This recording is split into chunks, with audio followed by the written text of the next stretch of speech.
Okay, I think we're about ready to start.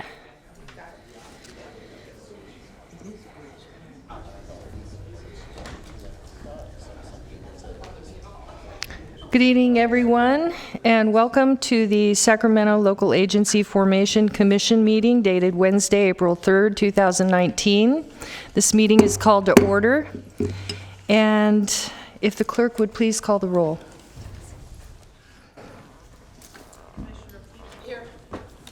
Commissioner Peters. Greenwood. Here. Frost. Here. Jones. Here. Little. Here. Aquino. Here. Thank you. We have a quorum. Okay, please rise and join me in the Pledge of Allegiance. Pledge allegiance to the flag of the United States of America and to the republic for which it stands, one nation under God, indivisible, with liberty and justice for all.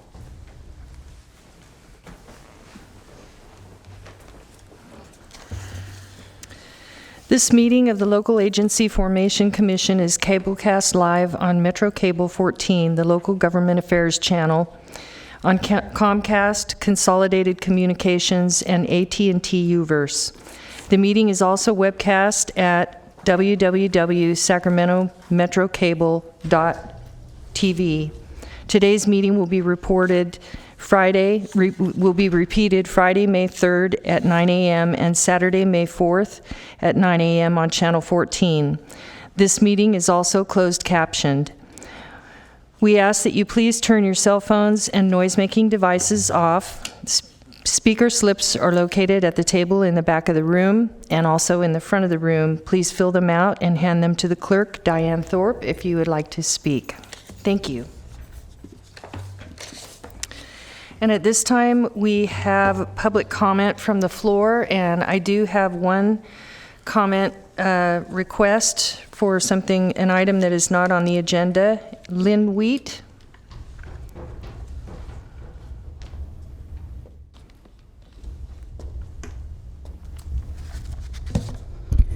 Good evening, Commissioners. My name's Lynn Wheat, and I'm a resident of Elk Grove. And for years, I've participated in the process of land use planning within our community, realizing that we don't need to be sprawling and that we need to make some good land use decisions.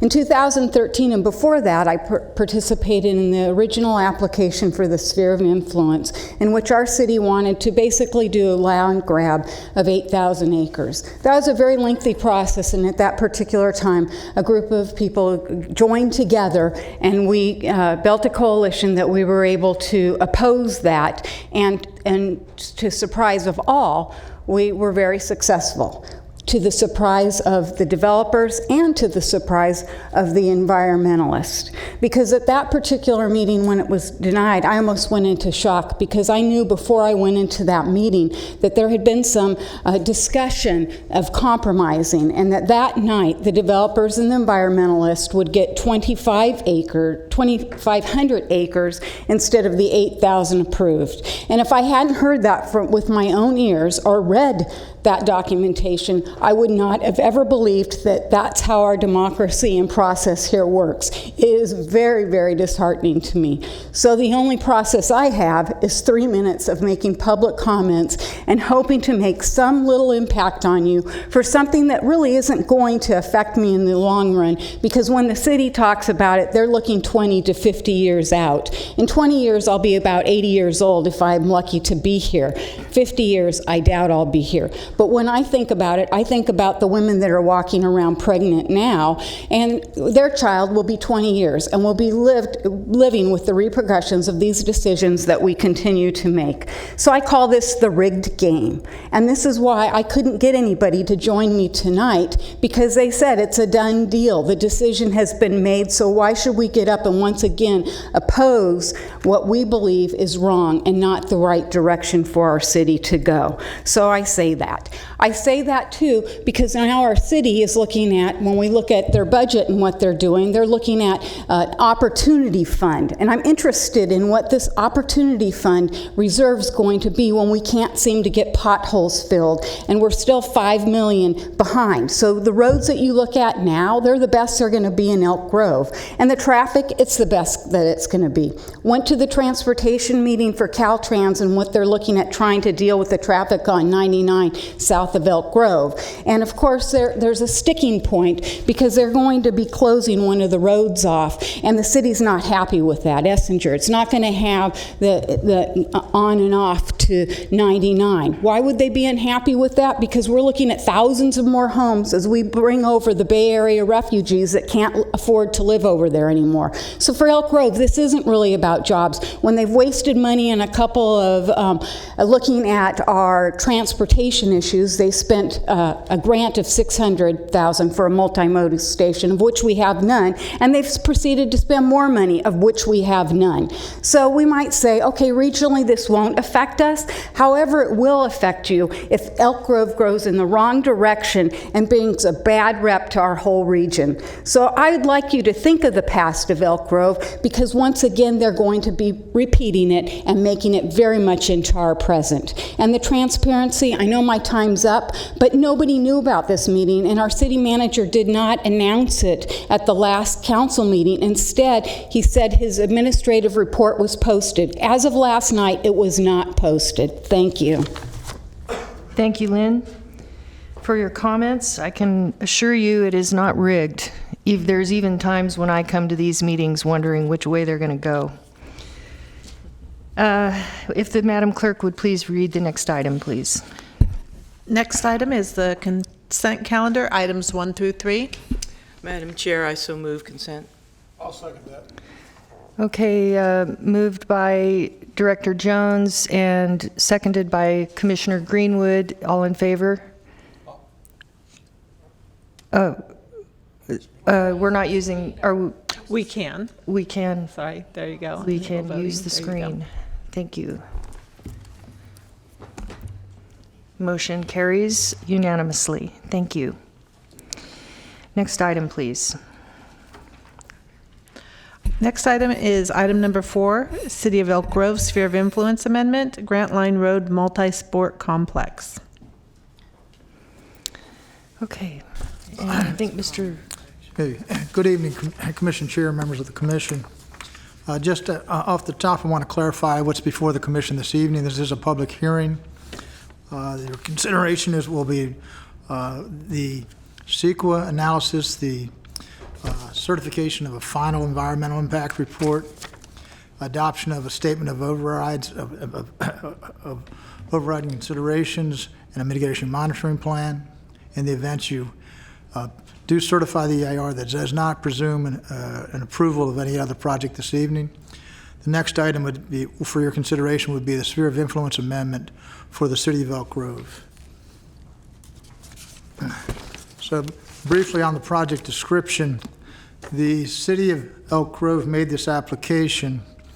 It's essentially as modified, 561 acres in the unincorporated area south of Grant Line Road, east of the Union Pacific Railroad, and also east of State Route 99, roughly to where Grant Line and Mosher Roads intersect.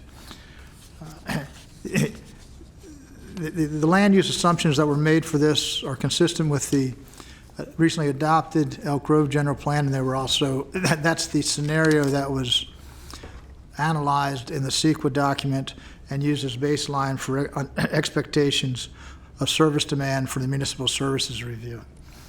Generally, the 561 acres are representing a mix of land uses, all of which would be primarily employment producing, not heavily on the residential side.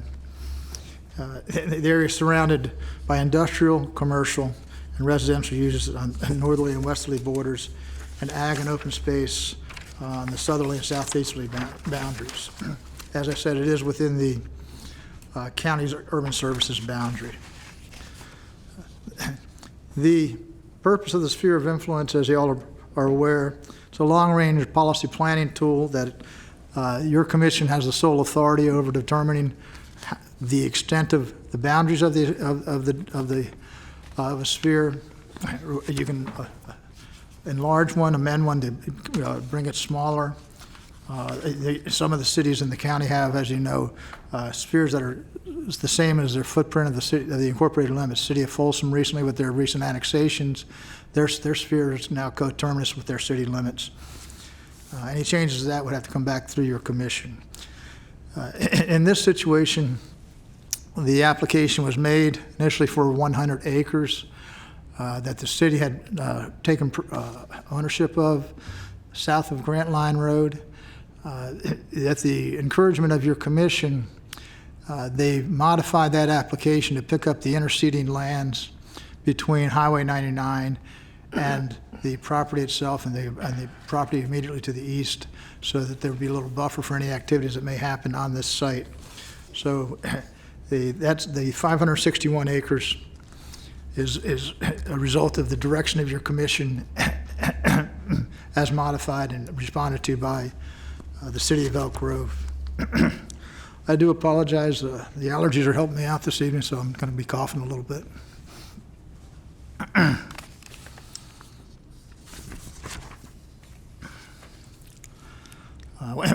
Within the your recent actions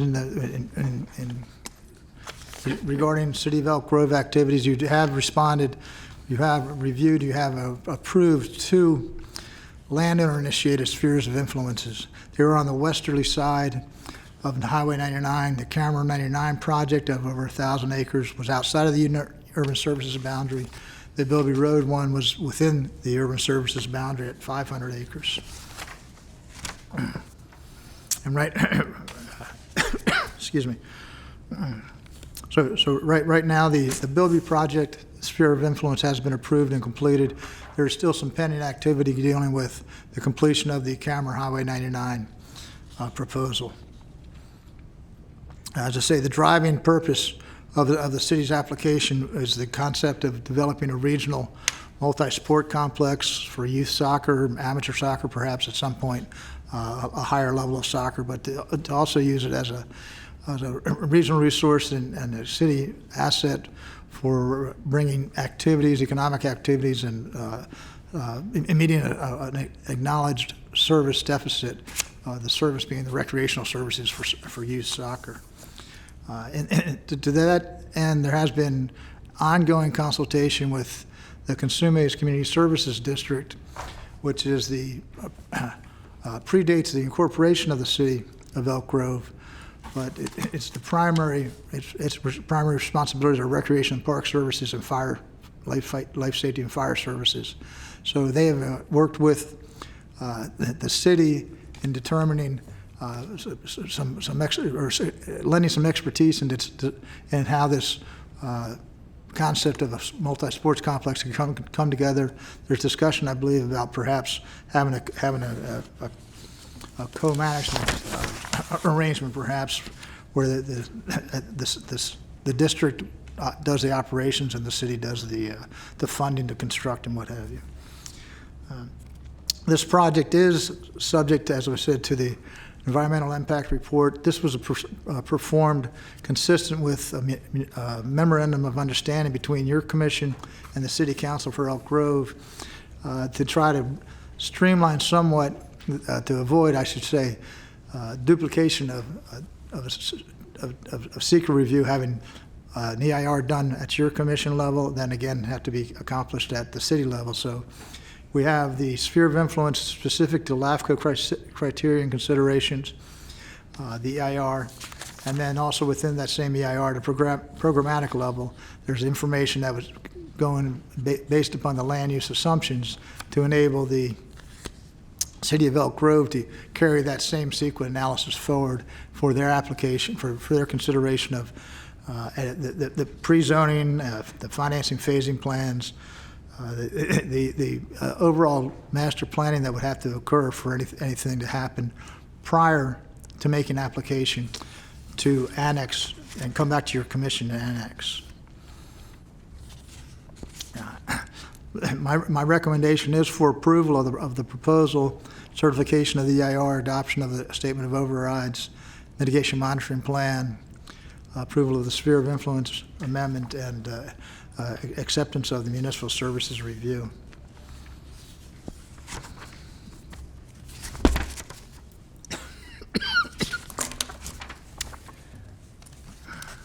Okay. Just a few more comments, and I think we can open it up. Again, this is to me, and by criteria of looking at this through the prism of the adopted city general plan, the existence of the county urban services boundary, location, the municipal services review, your commission, local policies, procedures and guidelines, and applicable state law, Cortese Knox, and other elements of government code. It's consistent with all the criteria necessary. We haven't recommended the approval, or excuse me, the inclusion of conditions of project approval, including the mitigation monitoring program. We do have the mitigation monitoring program is inclusive of impact of mitigation measures for air quality, transportation, habitat preservation, ag preservation. It's a comprehensive document. There are some statements of override of some things that can't be mitigated.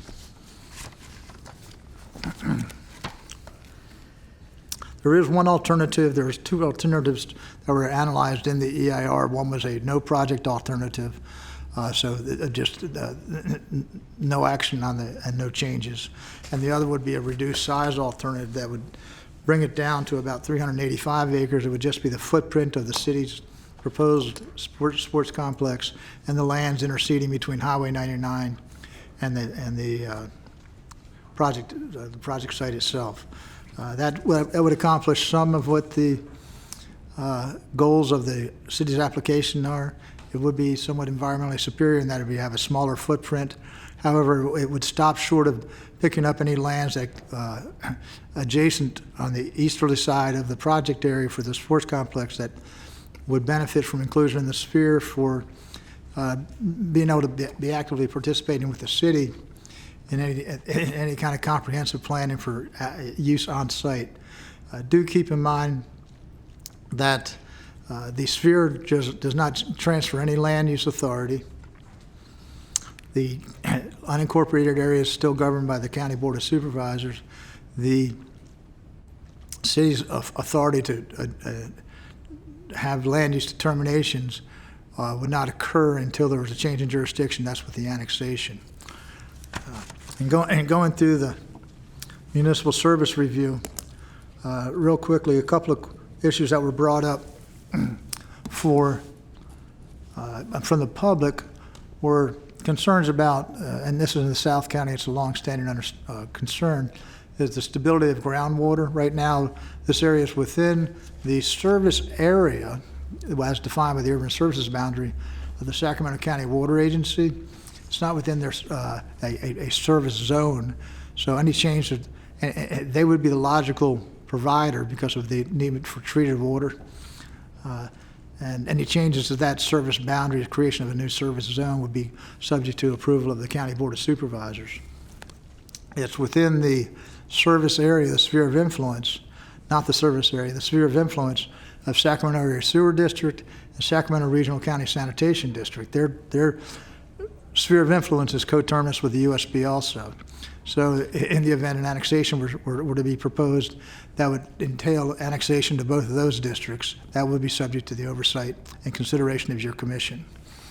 It's already within the service area for both Consumes Parks and Consumes Fire, so there'd be coordination necessary down the road between the city and the fire component, fire department of the Consumes CSD for placement of services as needed. The CSD actually did provide a letter of support for the proposal.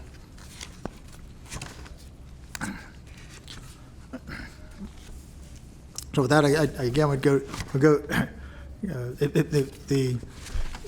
A key element of application of all the analysis that your commission has to go through with the municipal services review and the various criteria for sphere amendment Also, it stays essentially at a bird's eye view, and then in the event that you do approve the sphere and the city does want to come back, or individual landowners want to come back, there are various private landowners within this area. They would have to develop a plan for services. So that's really the drill down from the MSR of here's the big picture. Who do you talk to do the services? But because it's not in anybody's sphere, those districts or those service providers don't have it on their radar to provide those services. So by approval of the sphere, they can then have the dialogue necessary to put together the master planning, the infrastructure planning, the financing, the timing thereof. So the plan for services covers everything from drainage, bikeways, transit, transportation, parks and open space, water supply, wastewater, compliance with the housing element. They have to have an approved housing element, air quality, greenhouse gas emissions, financing, and there's also a consideration by your commission that they make an effort to make clear how this and any further future development is going to contribute to a jobs housing fit for the city. As we know, they're a little light on the jobs part, and have quite a few folks have to leave the city for employment right now. So that's a constant challenge for them. They would still have, and we also have a condition requiring the adoption, which is in the general plan of an infill development program. They will be required at the time of any annexation to sit down with the county to negotiate a property tax exchange agreement, and that can have a wide-ranging set of topics that can be introduced there. They have to come to an agreement. The city council and the county board have to approve that agreement before the application can be deemed complete and we can go forward. So these are all the fine points that we're trying to lay out as a framework of any future opportunities.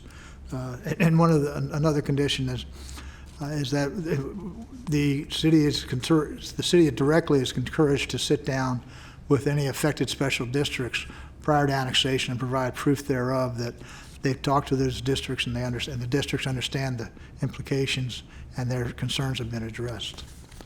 So with that, I'd close my presentation. I'm happy to answer any questions of the commission. Any questions?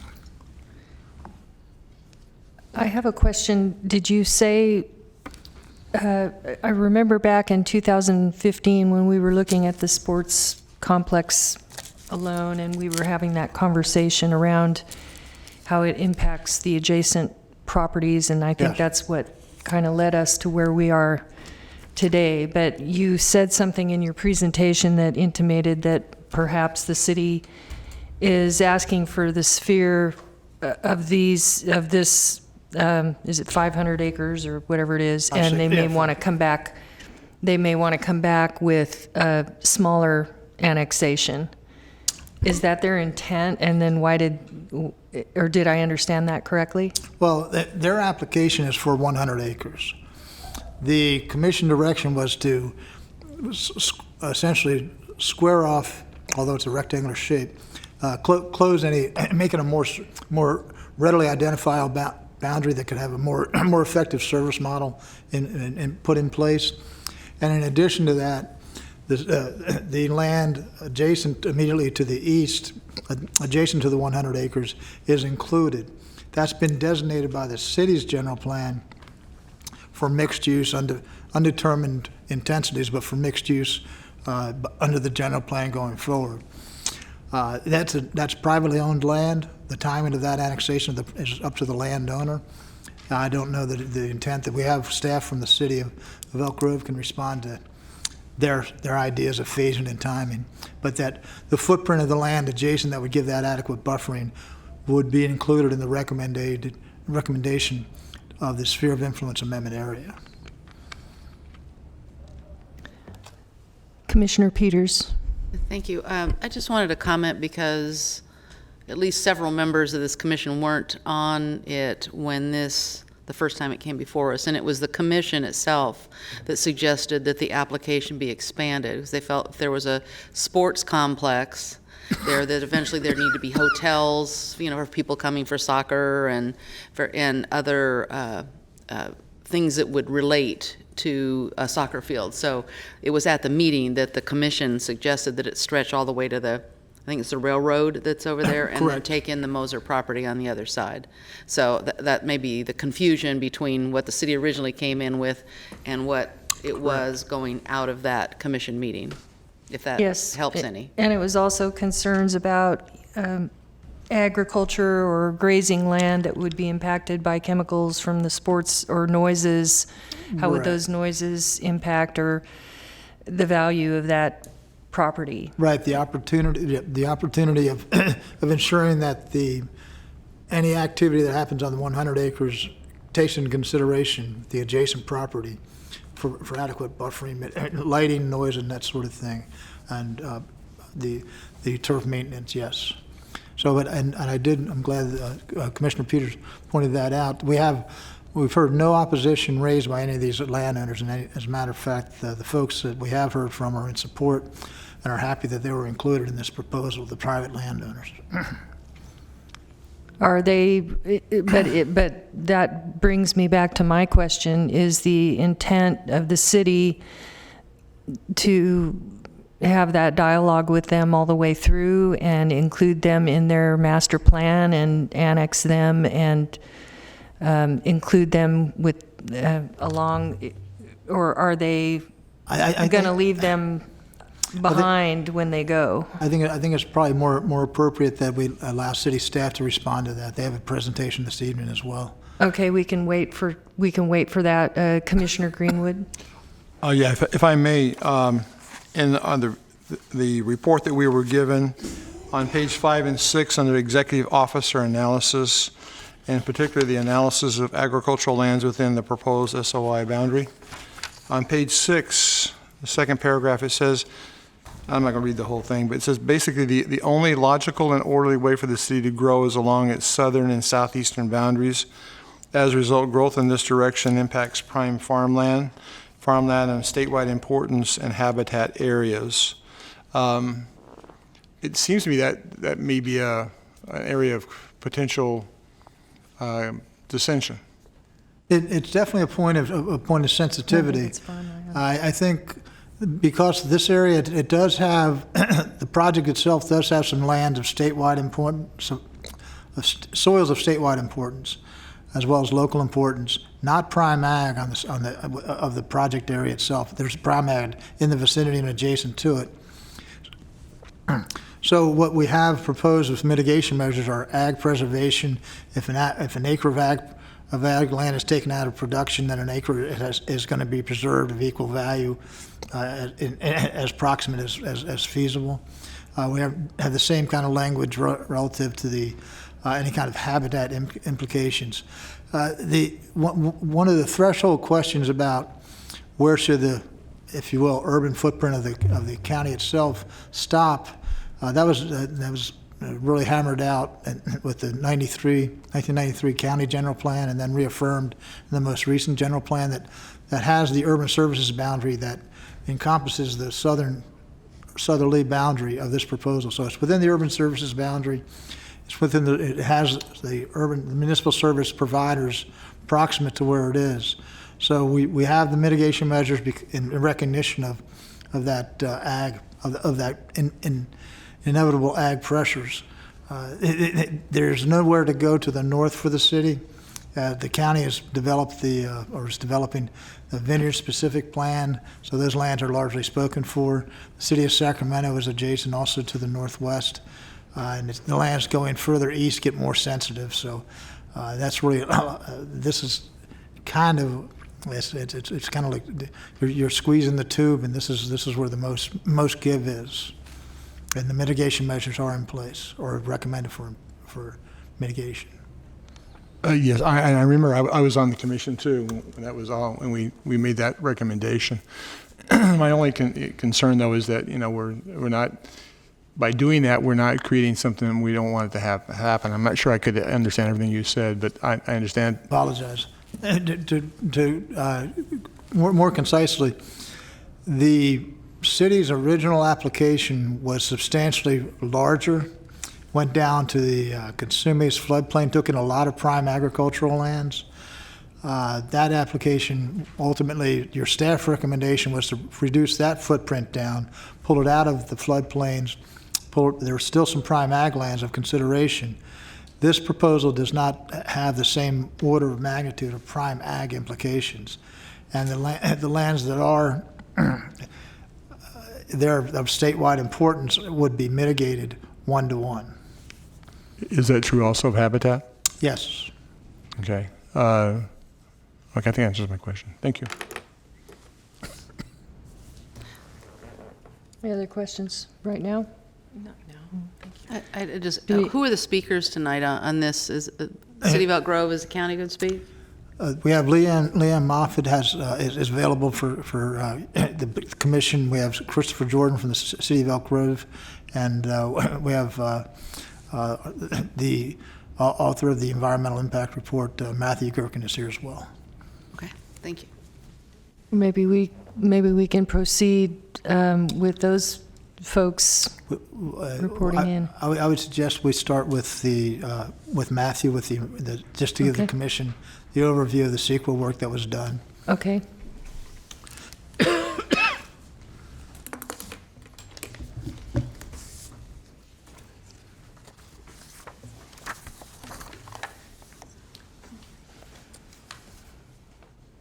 Oh, thank you.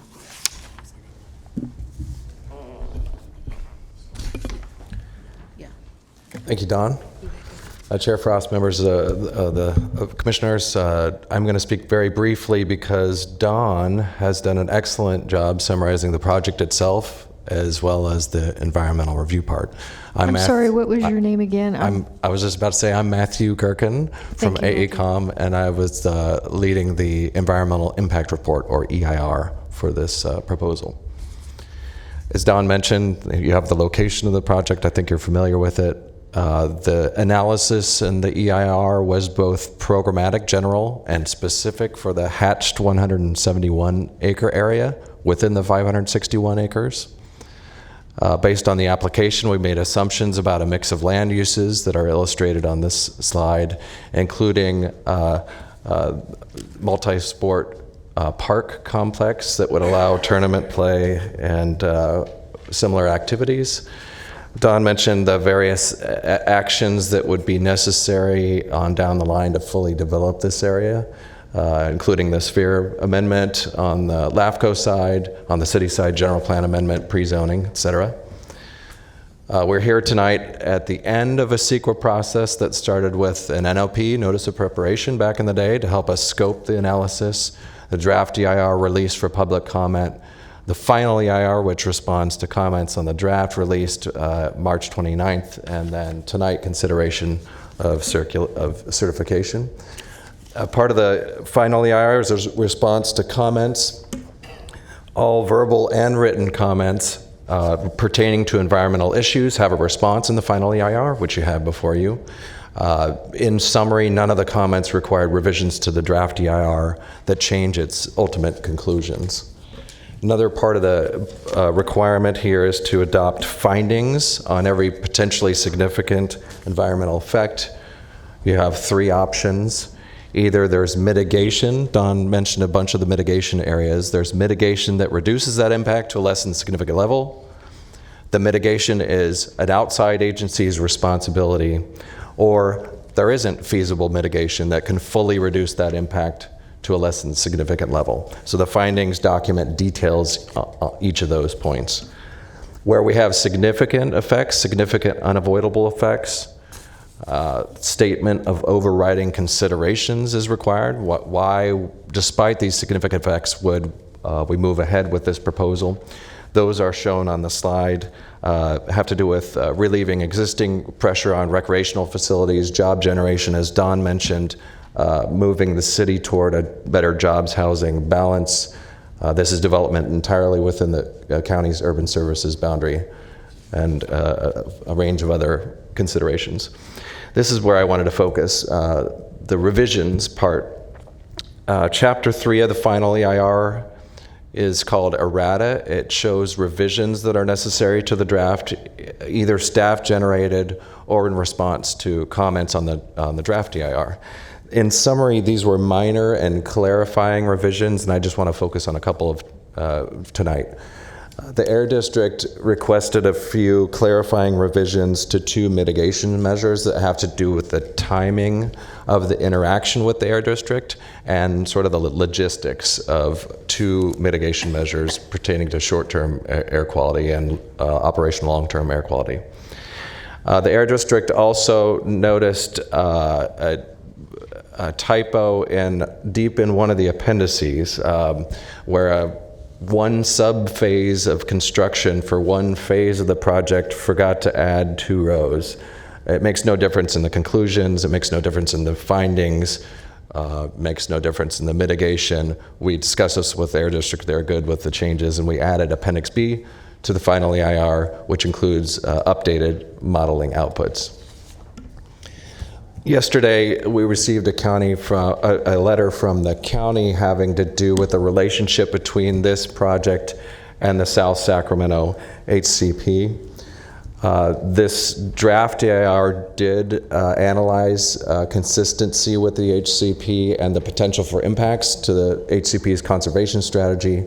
We found that there was no potentially significant effect in that area. The county is requesting a requirement that some language we added, which is shown in the errata, talking about the city's intent to collaborate with the county on a landscape-wide conservation approach. So looking at mitigation for the relevant species from this project, but at a landscape level where mitigation lands can be put together, have a greater effect and benefit for the environment.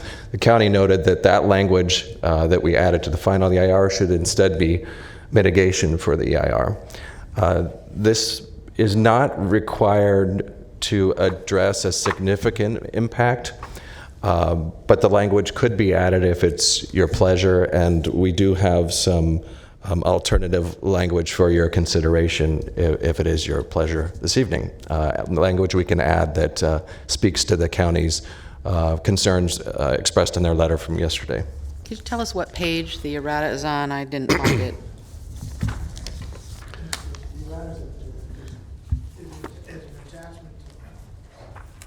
Excuse me, the errata is an attachment, not a numbered page, my apologies. No, it's usually at the end, but Right, it's at the very end, it's after the municipal services review. page number would be really helpful. This Yes, is I really agree. long. 3-1. Errata, thank you. And the language that we're specifically talking about is on page 3-14 of the errata.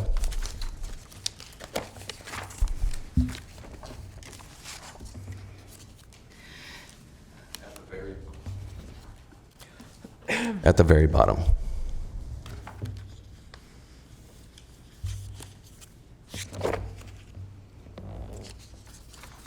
So this language was added after the mitigation to explain the city's intent to look for collaborative opportunities for a landscape approach to mitigation rather than site by site by site.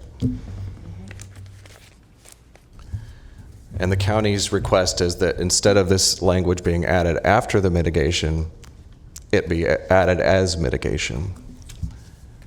And as I said, we have... What's the difference between the... Right, that's a great question. After the CIR is certified, assuming that it's certified tonight, the only thing that lives on is the Mitigation Monitoring and Reporting Program, the MMRP. Right. And staff on both sides, both agencies, walks through that Mitigation Monitoring and Reporting Program, checks off as each thing is accomplished. So that's the difference between language added to the EIR that explains the context of impacts, et cetera, and something that lives on after the EIR that creates requirements for different agency and private actor actions.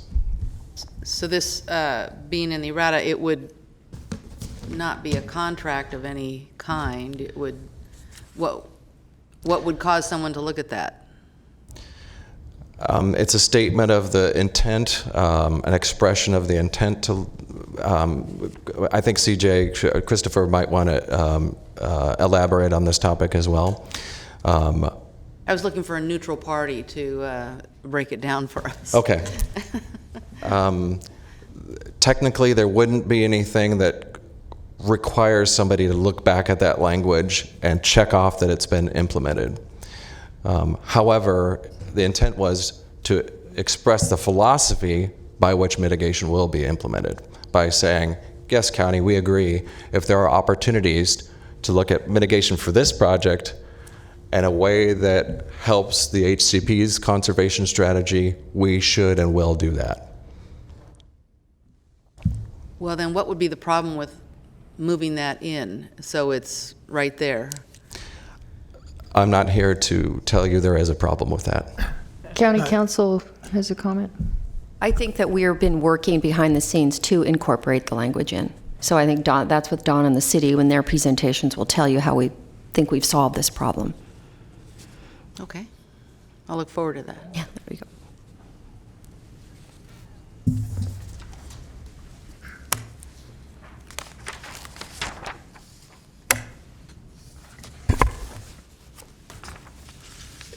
At the pleasure of the commission, would you like to follow up on that issue with county staff, or would you like to hear the city's presentation? We do have some... Probably since we're already into this, Yeah, maybe let's hear from hear county from staff. Right. Leanne. We do have some language that was drafted we did get the letter yesterday, so we've been kind of running on this. And we do have some revised language to the same mitigation measure, 3.5-3C. So it would be memorialized within the mitigation monitoring plan, and that's language that the city of Elk Grove and I believe the county of Sacramento are comfortable with. So with that, perhaps Leanne can talk a little bit about the HCP. I'm sorry, Don, are you saying you've already drafted language? And Yes, then yes. where is it? Well, it's In this master, I don't find a 3.1 anything. 3.5-3C, I can't find either. okay. I go from 3.09 to 4. If I'm going to pass it to you right now. I have it Oh, drafted. great.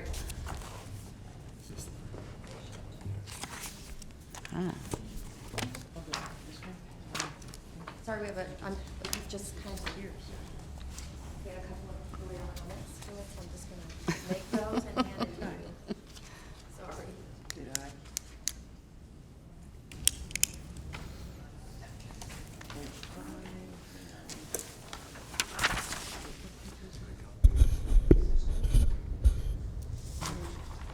Let's see what Nancy has. I think while council is doing that, you can maybe proceed, Leanne. Thank you very much. My name is Leanne Moffett. I'm the Sacramento County Planning Director, and I am also, for a brief period of time, still the acting director of the South Sacramento Conservation Agency. So I am here with two hats on, but really about the interests of the HCP tonight. It's not my intent to oppose action by the commission tonight. I'm not here to try to stop the project from moving forward or from you acting on the IR. But I did want to get a point on the record so that everyone is clear about the interests as associated with the Habitat Conservation Plan. And the area, as was presented in the project, is in the county's urban services area, and therefore, when we built the conservation plan, the Habitat Conservation Plan, we assumed that all or some portion of this would develop. And the Habitat Conservation Plan is it's a land type plan. It's not really a species by species mitigation plan, so it has a little bit different construct, which is, I think, a little bit of the confusion when it comes to the way this EIR is built, because EIRs for projects, like in a city, are built on a species approach, and the HCP is built on a land cover type and habitat approach.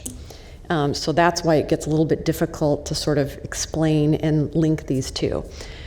When the commitment that's made for the permits for the HCP assume that we are going to achieve a bunch of conserved land, and that we're going to do that through fees from the urban development.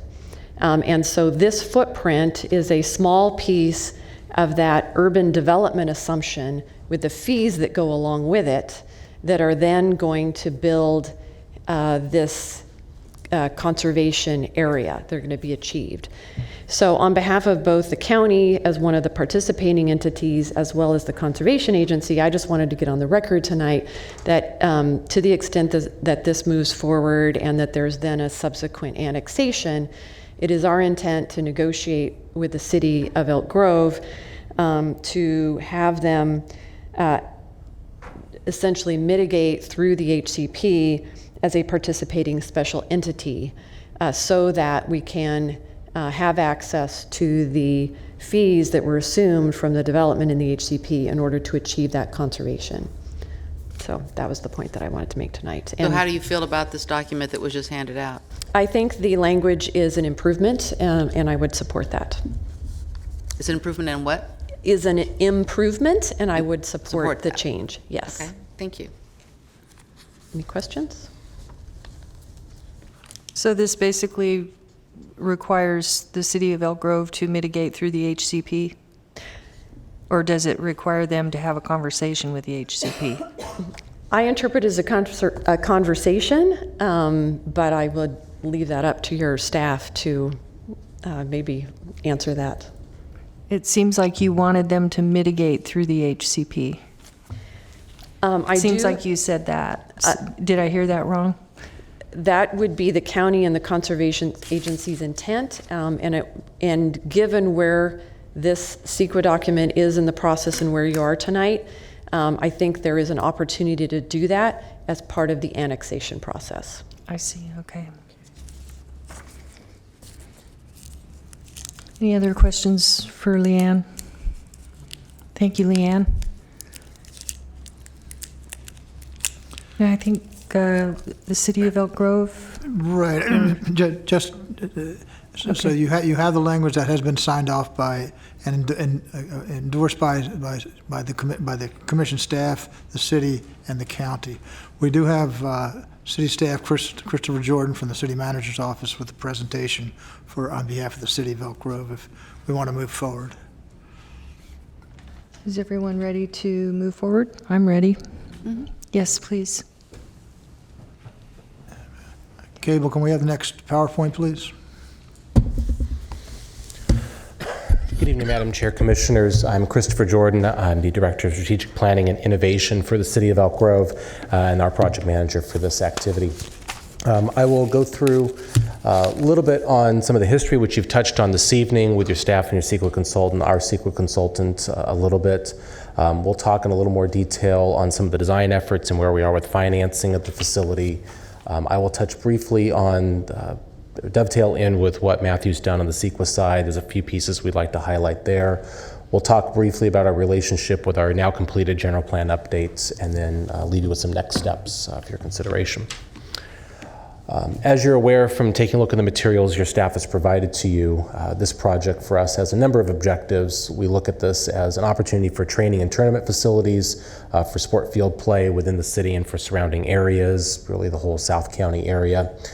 The intent here is to complement existing facilities that exist in the community. Our intent's not to overtake or replace facilities, particularly that our partner agency, Consumma CSD, provides. It's really more to complement those, particularly on the training and tournament side.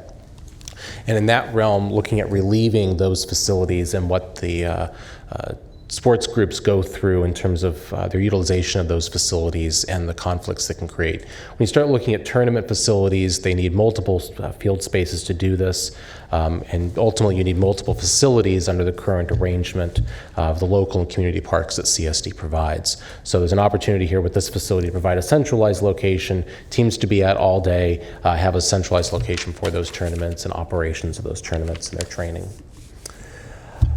A lot's been going on with this project over the years. Just to touch on it briefly, yes, we did start looking at this in concert or at the request of a group that was looking at some potential professional soccer component. That interest has fallen off. But the broader interest of this from a city perspective as a tournament facility has remained throughout the project. So you'll see some pivoting that'll occur, and I'll show some graphics about that in a few minutes. But that really is the core element here, is these training components. So we have multiple recreational competitive leagues within the city. Several thousand kids play in our recreational and competitive sport leagues that are within the community in all ranges of sports, soccer, lacrosse, cricket, rugby, you sort of name it from a long field perspective. There's some sort of league in the city or in the surrounding county area that is undertaking those sports. So having facilities for them we feel is important to rounding off the services that our community has available to them. We've also heard interest from the county fair in a location that's not Cal Expo for them, so we've had discussions over the years with them about that and opportunities this facility could have. And ultimately start looking at the space needs of all these components. What does that end up looking like from an acreage perspective? You start putting all these pieces together. So as we were going through this, this is in about the 2013-2014 timeframe, we started looking for a facility site that would be about 50 to 150 acres, depending on how much of these components we're able to incorporate. Obviously, we're looking for a willing seller, willing buyer configuration. We're not looking at any eminent domain components. This is not something we're trying to force down a process. Really, we want to try to create some sort of partnership opportunity with a site selection. Fiscal considerations are important. We don't want to be paying above market value for something in those sort of circumstances. So we look at available sites that have the right pricing.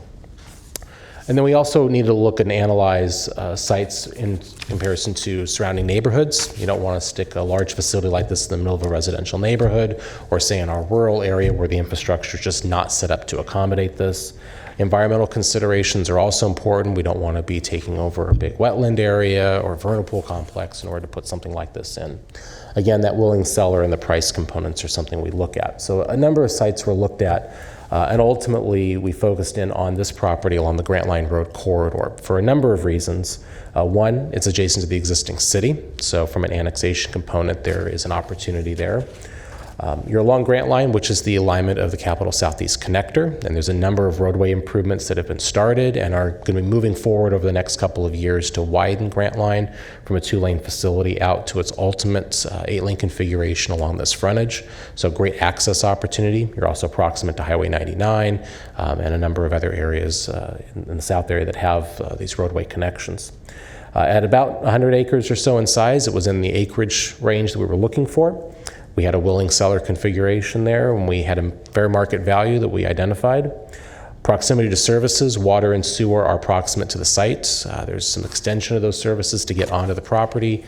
Your staff mentioned coordination with those agencies, and then ultimately on the sewer side, the annexation needed to happen. So we've started having some of those conversations with those agencies, and so far they've been positive.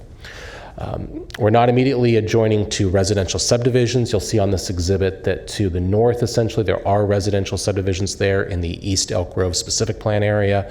It's not immediately adjacent, though. They're proximate, and that's something we would look at from a site design perspective. There are existing residences on either side of us that are ranch sites. We intend to work and will work with those property owners to address any compatibility concerns they may have going forward. And then, of course, we are here tonight looking at the sphere of influence amendment, and the ultimate annexation will come later. So with those in mind, we purchased the property in August of 2014. After that, we started conversations with your staff. I'll go through this quickly because we've talked about it a little bit, or you have so far this evening, but that started in the fall of 2014, sort of assessing, is it an individual SOI application? Is it a larger area? That question came to you in February of 2015, as you're recalling, and based upon your feedback at that meeting, we've added the adjoining sites that's configured to the maps you have in your packet. Just to highlight real briefly, in case you hear from property owners this evening, these are the properties that are included. You see the city property there in the middle, parcel ending 009. On either side of us, we have the Kendrick property and the Mosier property. We've had positive conversations with both of those throughout this process. Further south is the Cypress Abbey property. This is a number of properties, a portion of which are actually zoned under the county for industrial already. So we're building off of those as part of the land plan that you have.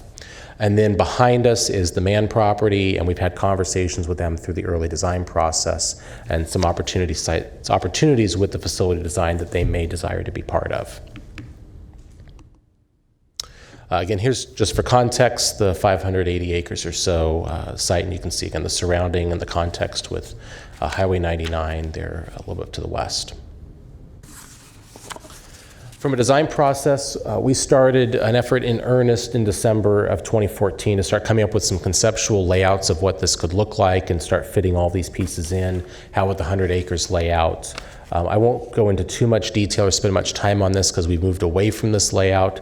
But as you can see here through this, we had a stadium component involved in this layout. There were 16 fields included. They were oriented true north-south, which from a soccer perspective for tournaments you'd ideally want to have. So that then informed the parking layout and a lot of the other access considerations on the site.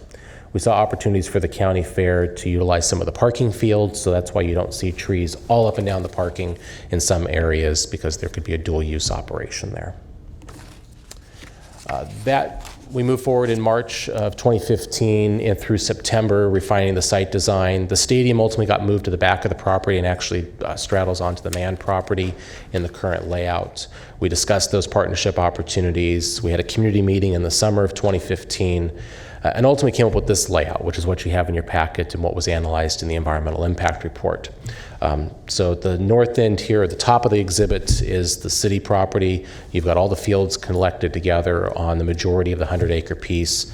Straddling the property line, then to the south or to the right on this exhibit is the Mann property with where the stadium and what we're calling the agri-zone, where maybe the fair component could ultimately go, is shown there. The balance of the properties on this exhibit, if you go towards sort of the southwest, so this would be towards the bottom on this graphic, the way it's laid out, you have the Kendrick property, which has commercial and industrial designations on it, and then the Cypress Abbey piece at the far end, the far bottom of the graphic here, which is all industrial. At the top of the graphic, or to the northeast of the site that the city owns, is the Mosier property. In discussions with that property owner and their representatives, we've identified what we're calling Mosier mixed use in the EIR. We really haven't identified what the actual land uses will ultimately be. But what we've taken from an EIR approach is sort of looking at reasonable assumptions for what could happen here before we get all the way into a full land planning exercise. For context, many service agencies such as SASD, the sewer agency, use an assumption of about 6 equivalent dwelling units per acre when they look at both commercial and residential development. It's a fair average that they use. We use that same methodology, not just on the services side, but also on potential traffic impacts, just to get a sense of what's going on. So we talk about the EIR looking at this site in a more programmatic sense, what's the big picture that could possibly happen. As we ultimately move into land planning with that property owner at some future date, we get into more specifics and there'd be some sort of subsequent or supplemental environmental review that'll happen.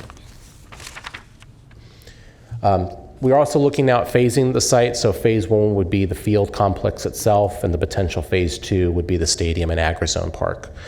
So that's part of why the layout has shifted, is to look at that from a phasing perspective. Utilities and services are north of Grant Line, so it would be more immediate to get them onto the site where the field complex would be. Just real briefly in terms of that site plan, how we've relayed this out. Parking has been pulled out to the edges. You see the field complexes here. Again, these maintain the same north-south orientation. There's also a community building, which would include some indoor sports facilities. A lot of components to this. There's some recreational components. There was a parkour track laid out in here. A lot of other amenities and other opportunities included. We ultimately put together some cost estimates for this, presented it to our city council in September of 2015. When you start looking at the different scenarios we laid out with all the fields and all the amenity packages and all the features we included, the price tag is laid out here. So scenario A, 46 million, scenario B at 57 million. Obviously this is a very expensive complex. So we've been looking at this. We've not furthered any additional design work. We wanted to get through the sphere process before doing so, and then start looking at, okay, what are are some options that we can start laying out for the site? What are some considerations? Nothing's been decided in this realm. These are all some internal considerations of where we may go with this, but we look at it from two perspectives. One, reducing the level of the improvements. Can we simplify this facility and approach it in a more economical sense and still achieve the project objectives? Can we look at, say, grass on native soil only, so we're not doing a lot of soil amendments? Or can we look at synthetic, which has a lower maintenance obligation? You're really coming in every so many years and replacing the improvement. You're not having to deal with all the watering expenses and all the infrastructure that goes into the watering aspect. Maybe we reduce or eliminate field lighting. So this looks at more of on a summer basis, you'd have longer hours because the sun's out more. In the fall, you would just play based upon the sun being available. Reducing or eliminating the picnic areas, reducing, eliminating the indoor facility are all options that are on the table. Also on the table, or maybe reducing the project size. Maybe we take it to a 50-acre facility and maybe have more flexibility in how we lay out the fields. If it's just one big grass field, we can stripe it for maybe a major tournament on the north-south axis. If it's just regular practice or more simplified, more less competitive tournament play, we can do it, just square it up on the property line. So we look at a range of fields that could ultimately be there, maybe 6 to 14, based upon that project size getting reduced. And then obviously we can combine all of these things as we look at them more. So that really dovetails in with Alternative 2 in the EIR, which considers that reduced sports complex piece of it. There we would be saying, okay, maybe this goes down to a 50-acre site. What would we do with the balance of the property? Employment uses would really be the focus. As your staff has mentioned, that continues to be a concern for the city, that we identify more opportunities for employment uses in the city. So we've identified in the alternative those employment uses on the north 50 acres. Again, no decisions on any of this have been made at this time. We're continuing to analyze this. We want to get through the sphere process, and then we'll be looking at something at a later date in the future. Really, the focus, though, of the project, though, remains on the field complex itself, less on the stadium and the other components. You've talked about the HCP. I will just reiterate what Leanne mentioned, which is that it's within the urban development area of the HCP, so mitigation would occur beyond that. That's all consistent with the city's approach for mitigation and what's laid out in the mitigation measures. City staff has reviewed the revisions that you have on your dais this evening to the mitigation measure, and with the revisions we proposed in concert with county staff, we're comfortable moving forward with that revision. Lastly, in case there's any questions on the transportation or other analysis in the environmental review, we look at both level of service and vehicle miles traveled in this document. Level of service being sort of the old methodology, the traditional methodology for environmental review. For us, this is a bridge document moving into the new vehicle miles traveled analysis. We talked about this at a presentation we gave you back in December of 2017, so I won't go into too much detail on it. But the EIR continues to identify specific improvements that are obligated. They're laid out in mitigation measures. Some of these are things that will be incorporated into projects that are already in the pipeline for design and construction, and some of these will be project obligation, maybe modifications to existing improvements, say like the the Grant Line 99 interchange. As an example, there's some turn pocket adjustments that need to be made. In terms of the general plan update, as I mentioned, we have now adopted our new general plan as of the end of February. We're very happy for that. We have no challenges at this point on that document or the adoption, so we're continuing to move forward. We have included the site in the general plan. It's in what we refer to as the East Study area, which you can see a conceptual graphic that's here on this. The pink area is what we refer to as activity area. It's meant to be more commercial employment areas or destination areas within these master plan components. The yellows are more residential neighborhoods with schools and parks that are more residentially focused.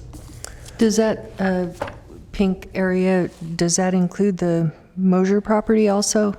It's meant to be conceptual. There's a bit of flexibility to this. We've not overlaid it with parcel lines, so it could or it may not. That's a conversation to have through ultimate planning for that site.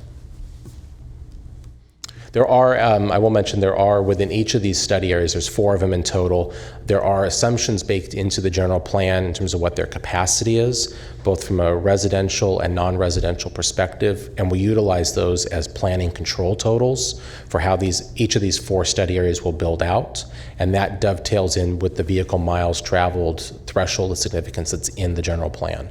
So there's a lot of controlling mechanisms to make sure we have balance overall in the system, and that we ultimately are furthering furthering jobs development and connections between employment uses and residential uses in the city. On the adopted land use diagram I'm itself. sorry, Christopher, could Yes. you back up to that map, please? So your application includes the Mosier property, but your general plan does not? Is It that what doesn't you're- look like. No, the general, so we do, for the, probably a little more detail than we need tonight, but for the study areas, they're large envelopes, and we have assumptions about dwelling units and land uses within each of those that are based upon these conceptual graphics. They're not property or site specific, so we have the ability through the planning process, like a specific plan, to refine that down into individual properties. So whether the Mosier property is in the pink area or the yellow area, or it's in a little bit of both, that's something that gets worked out through the specific plan process. But when we look at the entire Grant Line corridor, everything from the railroad tracks up to the existing city limits just past Freeman, that area is looked at as in the totality of this is what we have from a maximum capacity standpoint. I think where you're sort of going, maybe where the confusion is, what's ultimately the land use on the Mosier property? I can't give you that answer tonight. I'm going to have to defer that and what the vision is for the property owner to the representative who is here this evening and may choose to answer that. Yeah, I'm just confused about why it's in the application, your application, but you're not including it in the general plan update, because it seems like you'd plan it at the same time as you would the rest of those properties, since they're all in your application? I think from a land use perspective, everything from our property back to the railroad tracks, there's some logic there that these be employment. You've got access to the railroad, there's industrial opportunity, as you mentioned earlier, commercial opportunity and the synergy with the sports complex itself, so some retail uses there may make sense. In terms of beyond that site, what ultimately happens through the rest of that corridor, that needs a subsequent planning process. And we've not gotten there for those properties yet. So the property owner would then have to come in, how would that relate to you? If they want to develop that property, what would they need to do, given they're not in your general plan? So any property that's in that case, and let me actually go ahead a slide to give you a better sense here. So this is the adopted land use diagram. The gray areas are the study areas. So I'll just sort of point to this particular graphic. So you see here the west study area, the south study area, east, which is where this SOI application is located. Could you enlarge that map, Metro Cable or Diane, so we can't read it? Okay. We'd like to read it. Diane, can you do that? Yeah. Metro Cable?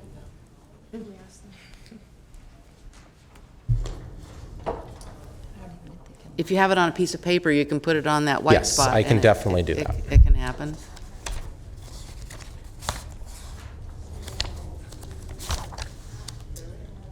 That's helpful too. Yeah, that's what he's doing. That's what he's doing. Yeah.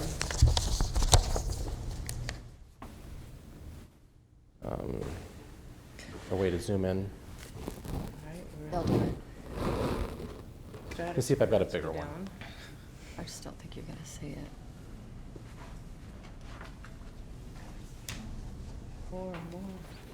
Gonna be here a while. Well, that's not helpful.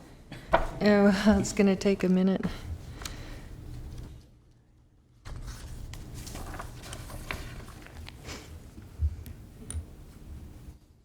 Okay. How close can we get on that? That's what they're doing it. Okay, now we There can you read. Well, Oh, yeah, that's what we There. want. Okay. just take it down just a hair.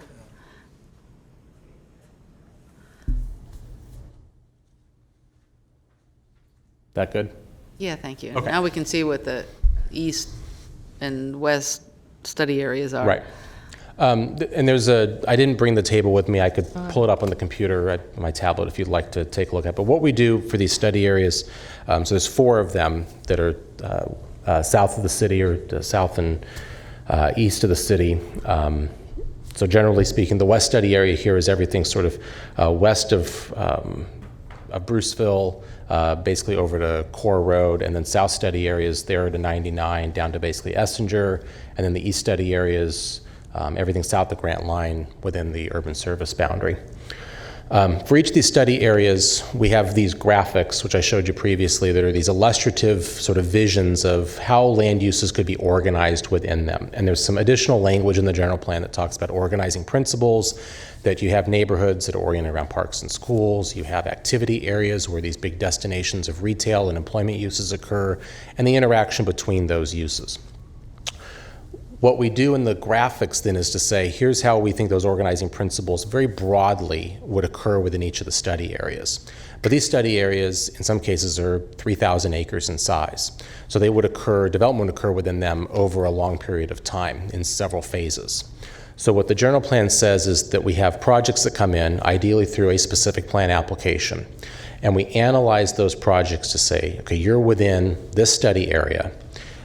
That study area has a development capacity or planned capacity of so many dwelling units, so many jobs, and we have a land use matrix that says, here's what we think the range of uses is by land use designation. So we think, based on what we're forecasting for our arena needs long term, we think we're going to need X percentage of land in the study area for high density residential.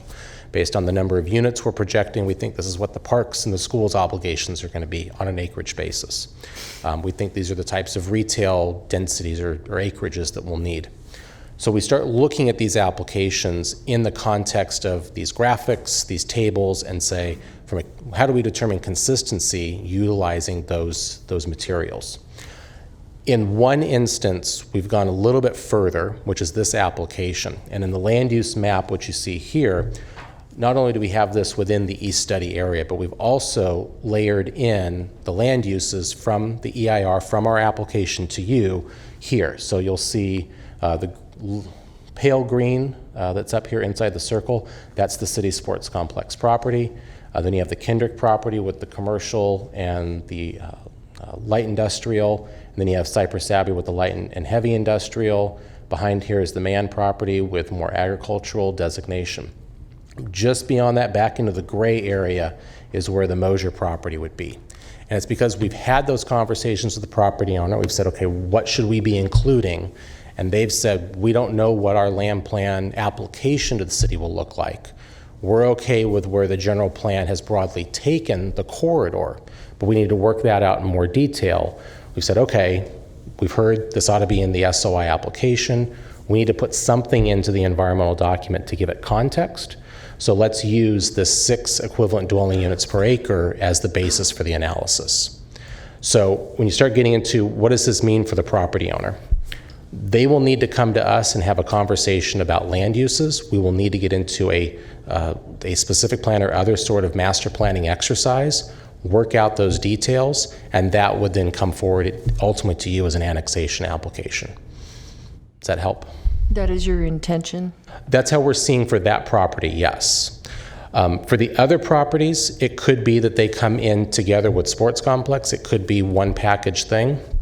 We may even have answers at that point on the Mosier property, and it's all tied in together. I can't say for certain that's what's going to happen. We'd certainly intend to do that if that made sense.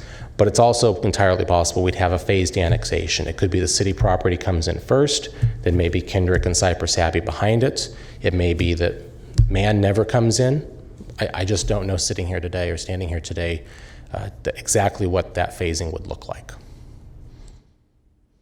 Chair. So you think the East Study area, that whole piece that goes up to the, I guess it goes east, it's the East Study area, that goes out to the city line, that'll come in one piece at a time, or it might all come in together?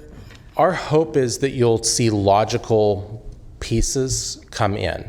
And outside of this application, there would be another, at least one more sphere application for that corridor to bring it in first, before annexation was ever considered.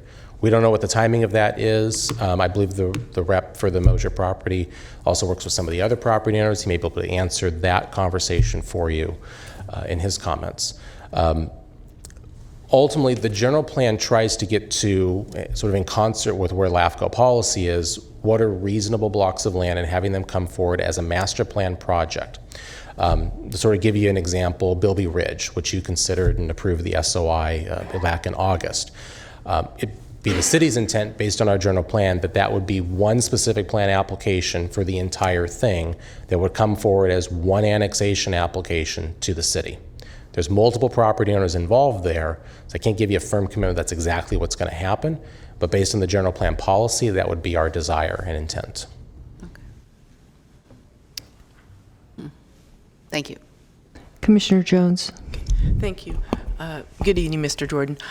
One is a point of information here. Can you please move that slide so that I can see what the gray area is designated on, is designated as? So it's still just a study area open. Correct, yes. And the purpose of, and then my comment would be the purpose of an SOI application is to, as stated in our staff report, to enable all the agencies and jurisdictions in the area to be able to focus down on exactly what you're speaking to in the future, correct? That's exactly correct. So our intent with the general plan was to say, here's big picture what we see the vision, so that when applicants are submitting their applications to us, they have some context of what the city's expectation is. That initiates the master planning process, and then we would sit down with those agencies and have those conversations of, okay, this is where we think we're going, what do services look like, how would we provide, what adjustments do we need to make, and start working out all those details before it ever came back to this body. Okay. All right, if we could go back to the slide deck real briefly. So I sort of mentioned this a little bit broadly in terms of the general plan and all the study areas, but specific to this application, next steps that we're looking at, there's a updated to the master plan for Sac County Water Agency that would need to happen. We have started that process with them. We are underway. We're starting to work through the assumptions and the modeling that would take to go and get that completed. We are, of course, as I mentioned, continuing to study the design of the facility and what the financing options look like and how we could ultimately deliver this in some form, meeting the core objectives. We have started conversations with the county on the tax sharing agreement. We have had conversations very preliminarily on the mitigation side relative to the HCP. We'll continue those conversations before coming back to you.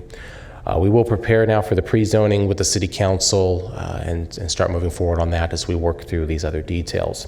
Once all of this then is identified and we've met all of the conditions of approval that your commission would lay out for us, as well as any of the other mitigation measures that are applicable at the time of annexation, we would then submit the formal application to you. As I mentioned a minute ago, ideally this would be one application. I can't give you a commitment that it would be that way. We could certainly have the city application being one piece, because that's the level of infrastructure and that we've gotten to in terms of working out those details, and then it may be something for the balance of the properties that occurs at another point in time. But obviously, as we work through these details, we'll keep in mind both tracks and try to figure out what we can do to be the most economical and the most planning appropriate process. In terms of dates to come back to you, or whether it's the City Council with the pre-zoning or coming back to this body for annexation, we don't have a timeline laid out at this point. So in summary, from a city perspective, we do support your executive officer's recommendations, both on the sphere amendment, looking at that as a logical and orderly path of development and prudent for planning of growth. And we agree with the mitigation measures and the conditions of approval as proposed, and with the adjustment in the one condition that's been, the mitigation that's been discussed thus far this evening. Available to answer any further questions you may have. I just have one more. Sorry to keep pressing on this, but it looks like on this presentation there's a road that crosses through the Mosier property to it's like the main access road to the sports complex. Is that correct? So I'll use this graphic. I believe I understand what you're talking about. So there is a road on the Mosier property which comes off of the intersection of Grant Line and Mosier. That's currently a private drive that goes back to the ranch house of the Mosier property. As you go a little bit to the east, or a little bit to the west of that intersection, you get to the intersection of Waterman and Grant Line. That's a signalized intersection today. There's an existing driveway coming off of there that accesses the city property. It also provides access to the Kendrick property and to the Cypress Abbey property. What's up here on the screen is a conceptual layout of how we think the local roads may work in this area. This gets back a little bit to the annexation question. We need to work out these details of what we think that infrastructure would end up being to serve all that. Ideally, when you look at this many years in the future, full build out of this area, there would need to be at least 2 points of access. Ideally, those would be at Waterman and Grant Line and Mosier and Grant Line. So here's one example of how that could ultimately lay out to facilitate that. So you almost couldn't annex the sports complex alone if the main access to it is through the Mosier property, right? No, main access would not be through the Mosier property. Main access, which is where it is today, would be on the city property itself. We can go back to that slide deck if you'd like to look at it a little bit more in detail, but there's that existing intersection. I don't think I've got a... Is that access through the Mosier, but there's also another, it looks like there's another smaller road directly adjacent to the parking on that, between those two parcels. Yeah, this may be helping you a little bit. So this is the intersection at Waterman and Mosier. You can see it in the lower left corner. That's the existing signalized intersection. That's the access to the property today. Off to the top of this slide and actually past where this graphic ends is the next intersection at Mosier, and that's where the driveway to the Mosier property is. Okay. In terms of getting on and off this property, what this graphic, this potential layout identifies is you have signalized intersection at Waterman, which exists today, and then there would likely be some right-in, right-out access at the northern property line, but it would not rely upon access at the Mosier property. That may be an interim condition until ultimately the Mosier property develops and there'd be some additional access via public roads that would occur there. But that gets back to the planning for that site, and that's not happened yet. Great. Thank you, Chris. Anyone else have questions? Thank you very much. Thank you very much. Do we have property owners next, or do we have? I think we could ask for any comments from the public at this point. Okay. I do have one speaker sheet from Lynn Wheat. And I'm going to give you 3 minutes, Lynn.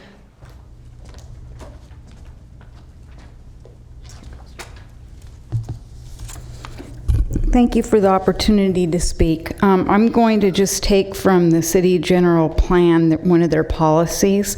The city will endeavor to ensure that sufficient capacity in all public services and facilities will be available on time to maintain desired service levels and avoid capacity shortages, traffic congestion, and other negative effects on safety and quality of life. Well, with their general plan update that we adopted, we decided emergency services could have a 7-minute response time, so they've delayed the response time by a minute, which is concerning to me as somebody in the medical profession.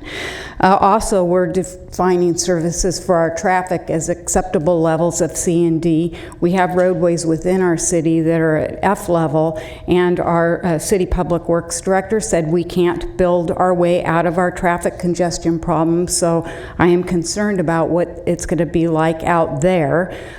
People were unaware of this meeting tonight. There are some residents in that area that are concerned about the traffic impacts that this project will bring to their particular community, but they were unavailable to be here.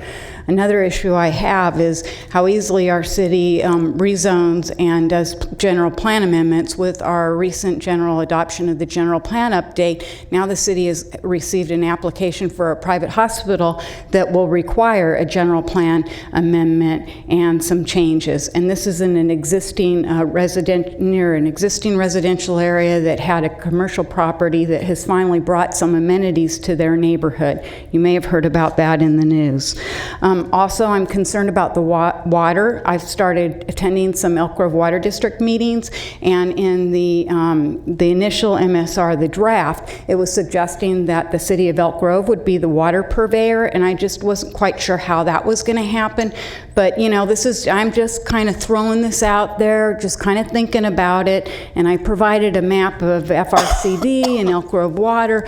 I'm just wondering if maybe Elk Grove Water District and the city of Elk Grove are going to somehow look at trying to become those the water district. Or I know Elk Grove Water District doesn't have the bonding capacity, so I'm just wondering if this new opportunity fund that the city wants to build, if that's going to be a way for them to bond, and that they would become the water owner, and then Elk Grove Water District would just run that.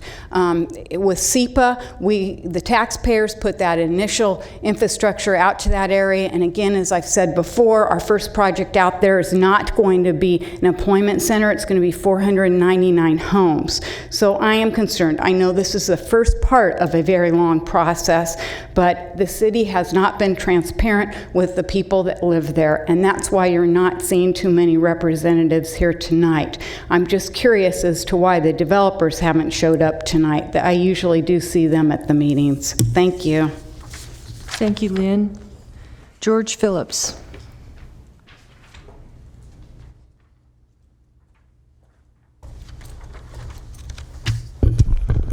Madam Chair, members of the Commission, good evening. George Phillips on behalf of the Mosher family and the Mosher Ranch.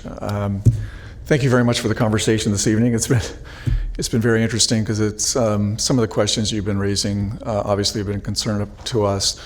First, we'd like to express appreciation both to this commission and also to the city, because as the discussion already that's taken place this evening referenced back to the hearings that took place in 2015 when the city came to you on the proposed boundaries, and there were the questions raised by the commission relative to the properties that should be included in the sphere request.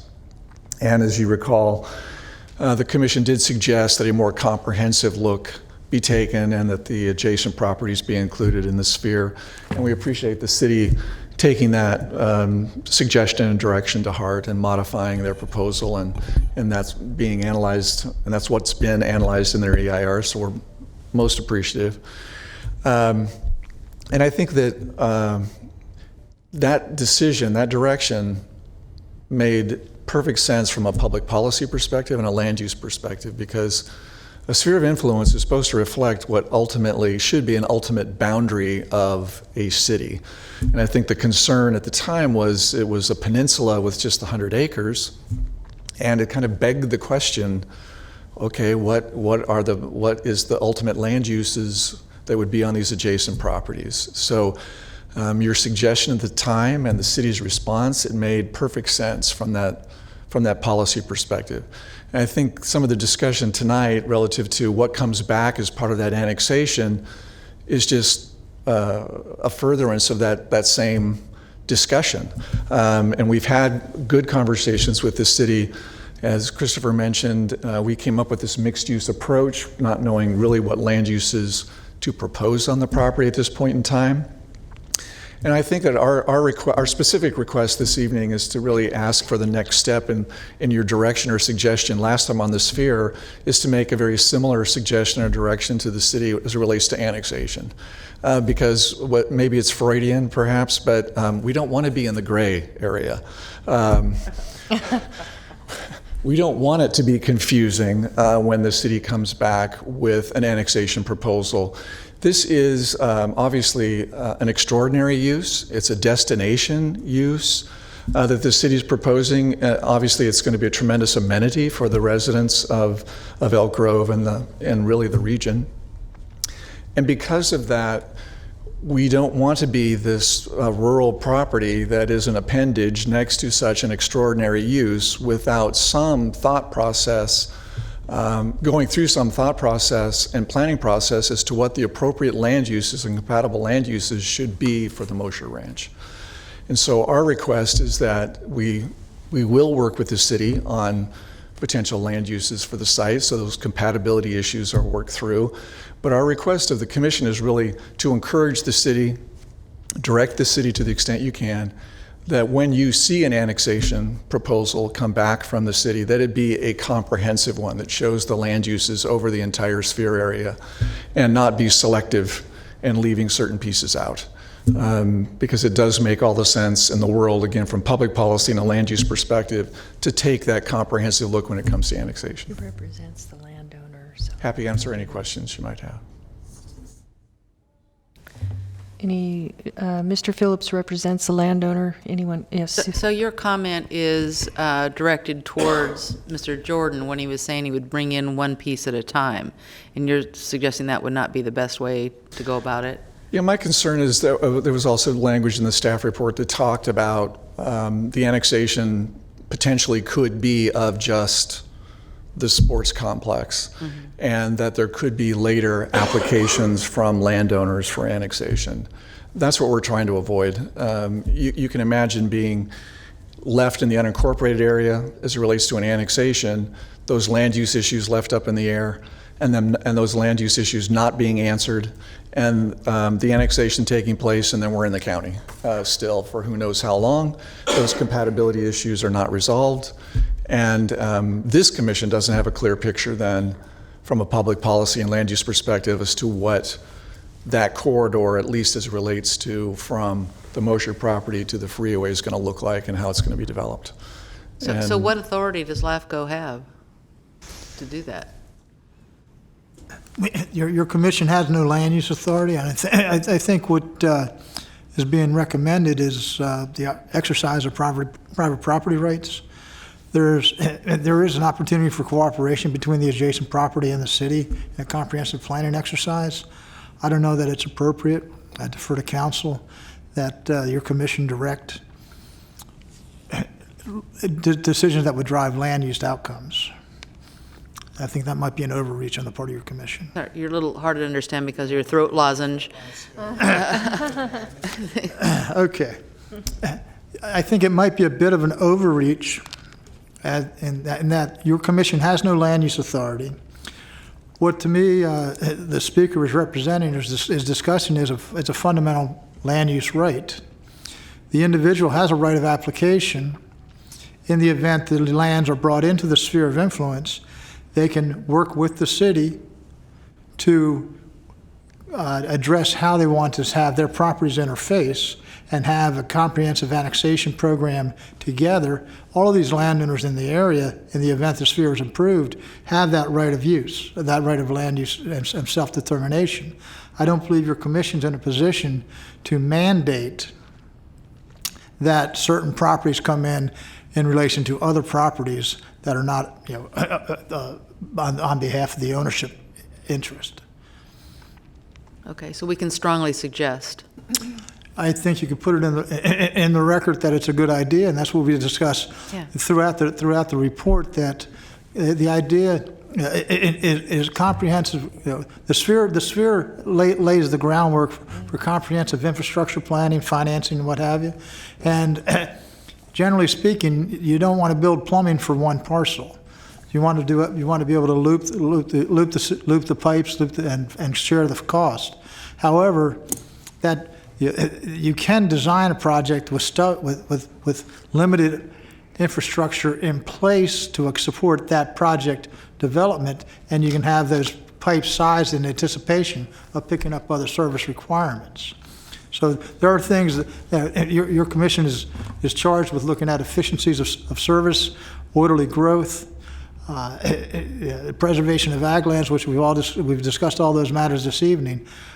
So I think this is an opportunity through your earlier commissioned encouragement that the city was responsive to expand the footprint of the sphere to allow the lands most likely to be impacted by any development of the city's fee title 100 acres to be in the mix, and with including those lands within the sphere, they're in the mix and they can work. It's not unusual for folks to put together annexation agreements. The project before you last month was multiple landowners that came together to work comprehensively on the on the Handle annexation of the city of Sacramento. And you may recall, they each had complementary financing plans, infrastructure financing plans. So that was a result of encouragement by your commission, your policies of having a comprehensive phased development program to support the annexation. A similar concept is appropriate here, but I do, notwithstanding the areas of responsibility and authority for your commission, land use is not one of them. And I think just to elaborate our request, it's really just hearing kind of LAFCO setting an expectation of what you'd like to see when it comes back. Really, that's what it's about. And I would leave you just with one request as well, and that is you're Melba Mosier, the matriarch of this family. This property's been in the family almost 100 years. And you have a proposal, a very positive proposal, but again, an extraordinary one, that's made by a city that's right next door to you. And you'd like that all figured out at what land uses does that mean? What does it mean to you as a landowner? What kind of future uses can you have? What types of access, the issues of access and lighting and noise and all those types of issues, you'd like those worked out in a comprehensive fashion before that use ever moves forward? So think of yourself in that condition. Would you want to be part of the annexation when it comes to LAFCO? And I'll just leave you with that question. I think the answer to that question is you would want to be included in that annexation because you would want all those issues addressed and resolved prior to this extraordinary and very special use moving forward. Thank you. Did you have a question? I'll just have comments when we're done. Okay, thank you very much, George. I do not have any other speakers at this time, so now we'll go back to deliberation from the commissioners, I guess, unless you have more. I have no further comments. Happy to answer any questions. Council has some input for us. I just want to point your attention, given the past, the discussion. You have to talk into the microphone, and we can't hear you. I'm sorry. If you looked at the resolution number 16, this is your resolution-making findings. It's at page 8 of 13, the second resolution. We do require the city, when they come in, to have an orderly growth and an annexation plan that has about 6 criteria that include things like what's happening with adjacent land uses. Is it part of your urban plan?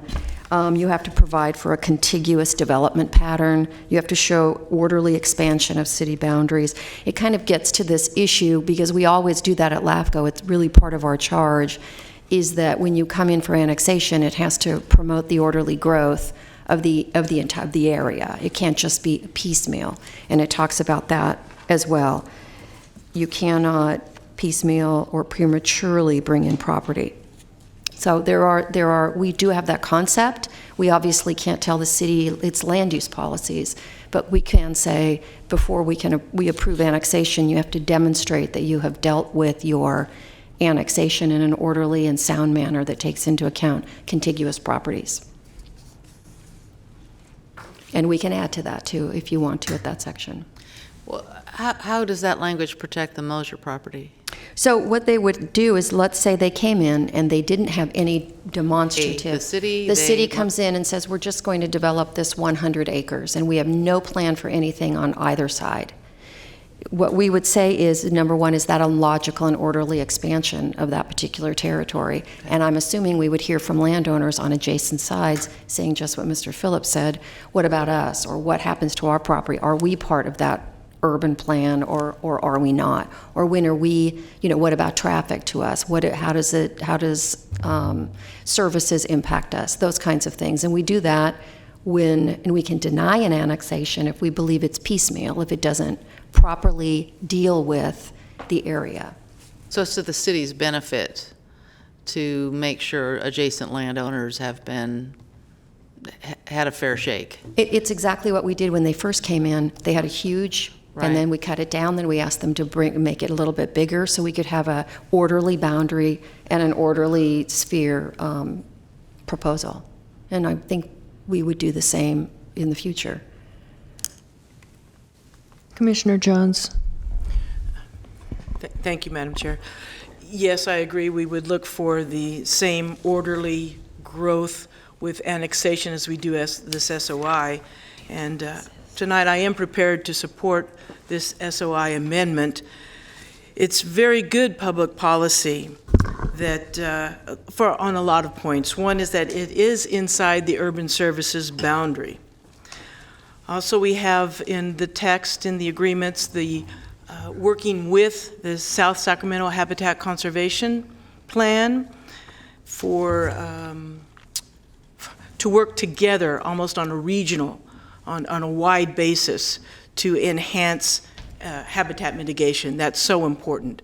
It is not prime ag we're talking about here. It's other lesser designations, and we still have a one-to-one mitigation plan for the farmland.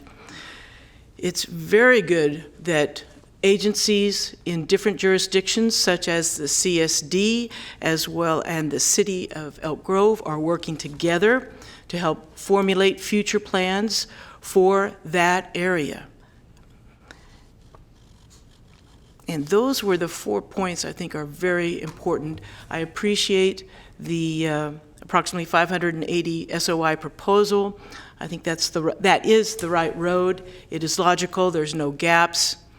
And again, I'm prepared to support that SOI amendment. Commissioner Greenwood.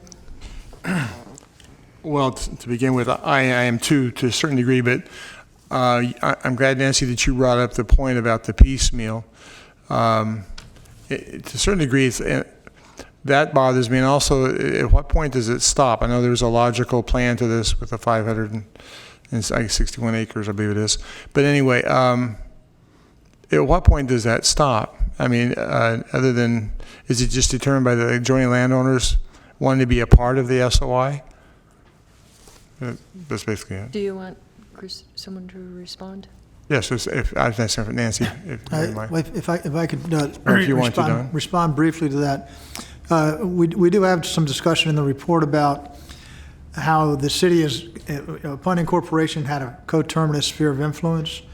Then your commission has acted to add the Cameron 99, 1,100 acres, the 500 Bilby Ridge, and then whether or not your action this evening is to add this. This acreage is 560. In so doing, you've given, and as is discussed in the report, you've given some growth opportunity. You've given a little bit of a pressure release valve to the city. They have very limited opportunity to grow within the city limits now. Between the market conditions and the rate the rate of development, I think it's reasonable that the commission could make the point that here's an opportunity for the city to develop a track record for new growth, expand its own city limits in those areas by you've got essentially 2,000 acres to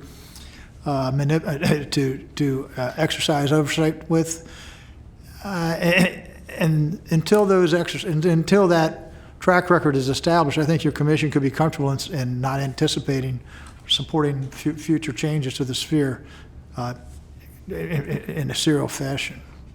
So this expansion, that, if I understand it correctly, came about after the whatever year that was, we did the recommendation. Right. Yes. And it came from the landowners themselves coming forward saying, look, I want to be included in that?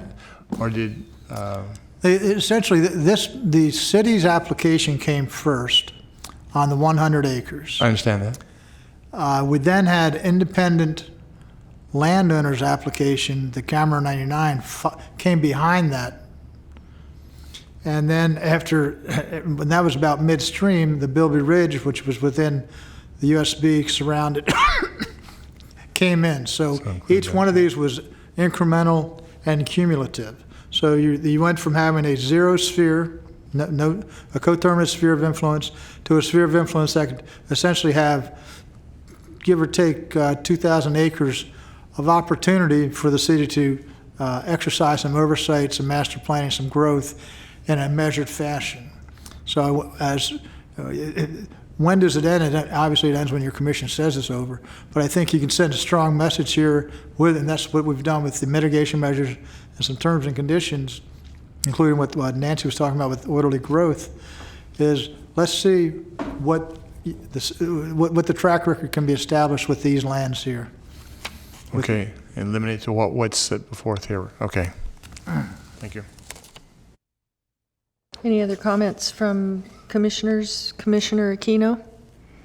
I'll just make a comment based on 4 years on the school board. I understand that this commission doesn't have land use authority, but nothing fires people up more than lighted fields. And if this sports complex is to be kind of a regional draw and have some sort of economic impact, my guess is the city will end up having lighted fields. And so I do think that keeping in consideration how that affects neighboring properties will be important.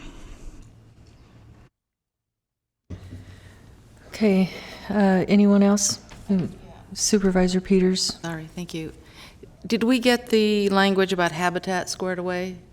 I think We Ms. determined... Jones, did she make a motion? She was No, going to support it. She just supported it, but we determined based on our conversation with Leanne that she was okay with the wording and she felt like there was time to make that correction in time when the annexation comes. But if you... Thank you. We can amend it. We have buy-off, and we are able to, with the direction of perhaps the motion could include the amended language to 3.5 Right. -3C, the language that was provided to your commission. I can give. Did you get a copy? I can read it to the record if you'd like. You can make a motion. I just have a couple comments after you do. Oh, okay, thank you. Well, Madam Chair, I'd like to move the SOI amendment before us, including the added language for implementation, City of Elk Grove Swanson's Hawks Foraging Habitat Mitigation Program 3.5-3C. With the additions So- made by council. Right, is it possible Physical to piece. ask, is it possible to ask them to work with the Habitat Conservation, the HCP? We're planning on, with this addition, is adding it into a mitigation, adding it into a mitigation measure, so it will be part of the requirement of the project, so yes. Okay, so And is that... just for the record, that'll go in at page Very first. 63 of the resolution, as well as page 16. 3-14. Commissioner Correct. Little, are you? Oh, okay. Oh, he seemed anxious. Okay, I'm sorry. Go ahead. Nancy. I'm done with that. Okay, so what you're saying is we are including it as a requirement of annexation. I believe that's the intent of the motion. Is that the intent? Definitely. Okay, and we have a motion by Commissioner Jones and a second by Commissioner Little. I just want to add that my comments are, I remember this in 2015. I was on the LAFCO board at that time, and I remember us having a lot of conversations around that peninsula of land and the possible, when in annexing it, how it might impact the adjacent properties. And so this application is really a kind of a direct response to what we asked for, and I felt really comfortable when I saw it. In fact, I think I called Dawn and said, this is what we were asking them for. So we really appreciate that. I'm excited about the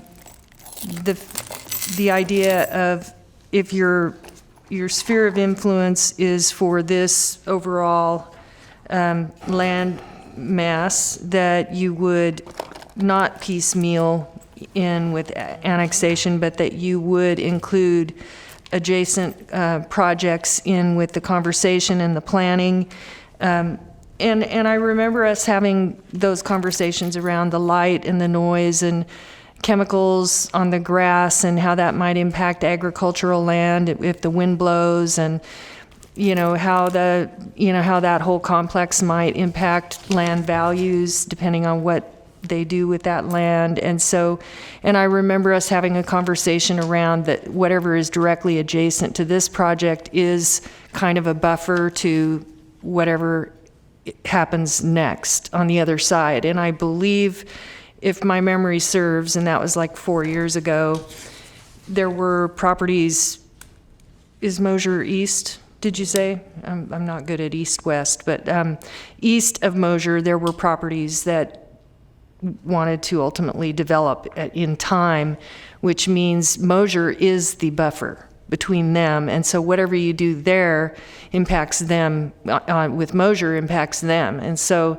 it's really important how that goes into your plan. And I kind of feel like you're lucky that Mosier wants to be a part of the plan, because if they were just fighting it, that might make it harder to come up with some great solutions.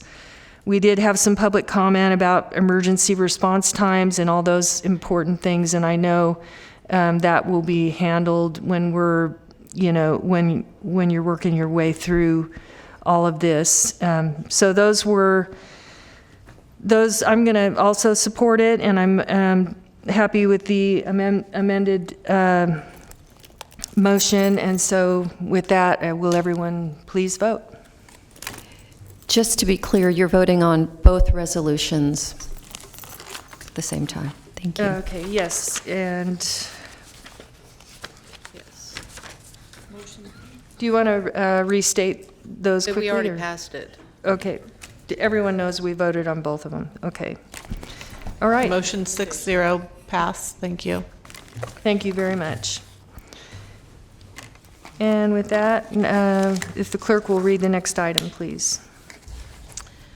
The next item is the questions, announcements from staff and commissioners. Just real quickly, for the benefit of the commission, we did attend, staff and I, Diane and I did attend the Cal-AFCO staff workshop in April in San Jose. Found it to be a very, very effective use of time. Both of us participated on panels to provide information to statewide affair, and I thought it was well attended, and we appreciate the support of the commission to allow us to go to attend that. Okay. And do any of the commissioners have any comments? Okay, with that, we have a closed session item regarding public employment and conference with labor negotiator. And so we are adjourning to closed session. We will be returning to an open session after closed session. So with that, we are adjourned. It will, according to the agenda, that's what it says.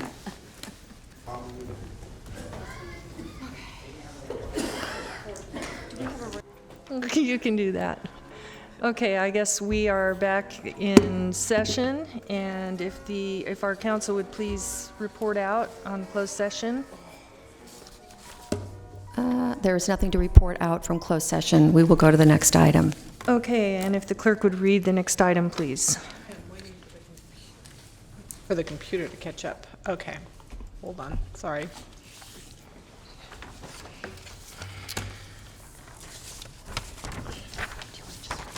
I got it. Next item is item number 7, amendment to the agreement with the City of Sacramento for LAFCO Executive Officer position. Okay, and I'm going to ask council to please report. Yes, there is a resolution before you which would amend our agreement with the City of Sacramento for the LAFCO Executive Officer position.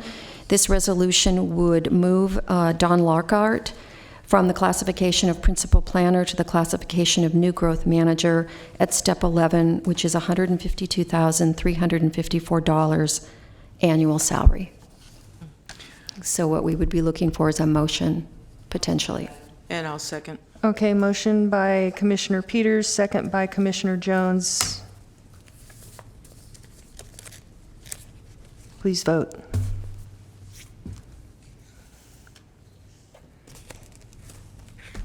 Unanimous. Congratulations, Mr. Lockhart, for a job well done. Thank you very much, Commissioners. And with that, this meeting, unless anyone has anything, this meeting is adjourned. Yeah, they'll be mad.